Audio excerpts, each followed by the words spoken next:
এমন এক শিব মন্দির যেখানে শিবের সঙ্গে এক মাকড়সাকেও পুজো করা হয়। এই মন্দিরটি হলো শ্রীকালহস্তি মন্দির। শ্রী হলো মাকড়সা, কাল অর্থাৎ সাপ এবং হস্তি মানে হাতি। এদের নাম অনুসারে এই মন্দিরের নামকরণ করা হয়। বলা হয় এক জঙ্গলের মধ্যে খোলা আকাশের নিচে শিবলিঙ্গ ছিল।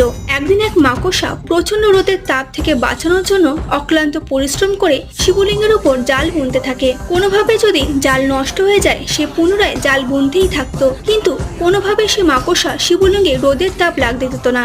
এই ক্ষুদ্র প্রাণীটির প্রচেষ্টা দেখে মহাদেব তার একটা পরীক্ষা নেবার সিদ্ধান্ত নেন। ভগবান শিব মাকড়সাটি জালে আগুন লাগিয়ে দেন। মাকড়সাটি আগুন নেভানোর জন্য প্রাণপণ চেষ্টা করে, কিন্তু আগুনের তেজে সে মারা যায়। ভগবান শিবের কৃপায় মাকড়সাটি মোক্ষ লাভ হয়। যেহেতু আসন্ন মৃত্যু জেনেও মাকড়সাটি ভগবান শিবের কথা চিন্তা করে আত্মবলিদান দিয়েছে, তাই ভগবান শিব তাকে আজীবন সেই স্থানেই তার সাথে পূজিত হবার আশীর্বাদ দিয়েছিলেন। তাই আজও অন্ধ্রপ্রদেশের শ্রীকালহস্তি মন্দিরে ভগবান শিবের সাথে শিব ভক্ত মাকড়সাটিরও পুজো করা হয়।